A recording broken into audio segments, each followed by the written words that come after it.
Innocence sir കുട്ടിക്കാലത്ത് എന്ത് കളിയാ കളിച്ചിരുന്നത്? ഞാൻ കളിച്ച കളികളൊക്കെ ഒന്നും ഇവിടെ പറയാൻ പറ്റുന്ന കാര്യങ്ങളാണ്. മോളെ നീ മര്യാദക്കുള്ള ചോദ്യങ്ങൾ ചോദിക്കട്ടെ. ഈ ജാതിയുള്ള ചോദ്യങ്ങൾ ചോദിച്ചത് അവസാനം എനിക്ക് മകനുണ്ട്, മകന്റെ ഭാര്യയുണ്ട്, 2 കുട്ടികളുണ്ട്. ഞാൻ നല്ല വയസ്സായിട്ടുള്ള ആളാണ്, മനസ്സിലായോ? എന്നിട്ട് ഈ വക അക്രമങ്ങളൊക്കെ ചോദിച്ചാ എങ്ങനെയാന്ന്? അന്ന് കാലത്ത് ഞാൻ എപ്പോഴും നല്ല പ്രായം ഉണ്ടായിരുന്നു. 8ാം ക്ലാസ്സിലൊക്കെ പഠിക്കുമ്പോ നല്ലൊരു പക്വതയായി, നല്ല പ്രായമുണ്ട് എനിക്ക്. അപ്പൊ ഞാനിങ്ങനെ ടീച്ചേഴ്സ്, ലേഡി ടീച്ചേഴ്സ് ഞങ്ങളുടെ വരാന്തേക്കൂടെയാണ് ടോയ്ലറ്റിലേക്ക് പോവാ. അപ്പൊ നമ്മുടെ ക്രാഫ്റ്റ് ടീച്ചറുണ്ട്, തുന്നൽ ടീച്ചർ, അങ്ങനെ ഇവരിങ്ങനെ പോണു.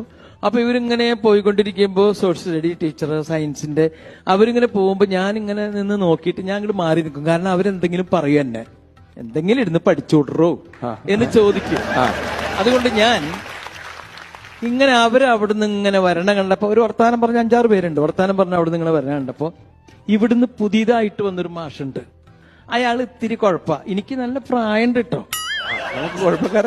കുഴപ്പക്കാരെ കണ്ടാലറിയാം അവരുടെ രോഗം എനിക്കുണ്ട്. അങ്ങനെ ഈ മാഷ് ഇവരുടെ ഈ ഗ്രൂപ്പിന്റെ അടുത്തെത്തിയപ്പോ അപ്പൊ ഞാൻ എന്താ വെച്ചാൽ ഇവിടെ ചാരി നിൽക്കുക. ആ ചുമരിലല്ല, ക്ലാസിന്റെ ചുമരില്. എന്തിനാ വെച്ചാൽ അയാൾ എന്തെങ്കിലും പറയുകയാണെങ്കിൽ അത് കേൾക്കാലോ എന്ന് വെച്ചിട്ട് ഞാൻ ഇങ്ങനെ എന്റെ മുഖം കാണാതിരിക്കാൻ വേണ്ടി ഞാൻ ഇങ്ങനെ ചാരി ജനലിന്റെ പുറത്ത് ഇങ്ങനെ നിന്ന് കഴിഞ്ഞപ്പോ ഇയാൾ അടുത്ത് വന്നിട്ട് പറഞ്ഞു, എന്താ സരസ്വതി ടീച്ചർക്കൊരു ക്ഷീണം, ഈ കൂട്ടത്തിലെ ഒരു ടീച്ചറെ.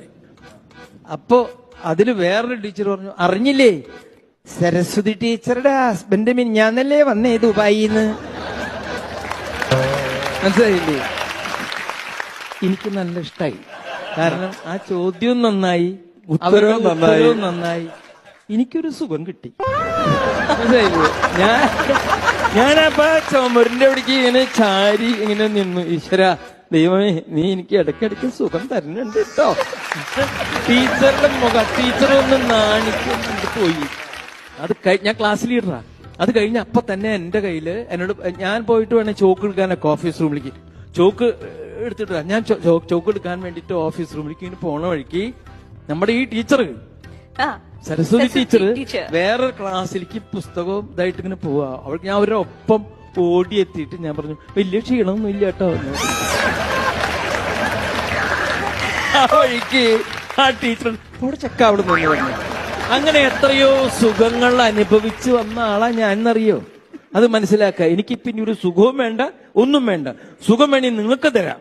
ഇപ്പൊ നിങ്ങൾക്ക് സുഖം കിട്ടിയില്ലേ? ഇത് കേട്ടപ്പോ അത്രയേ ഉള്ളൂ.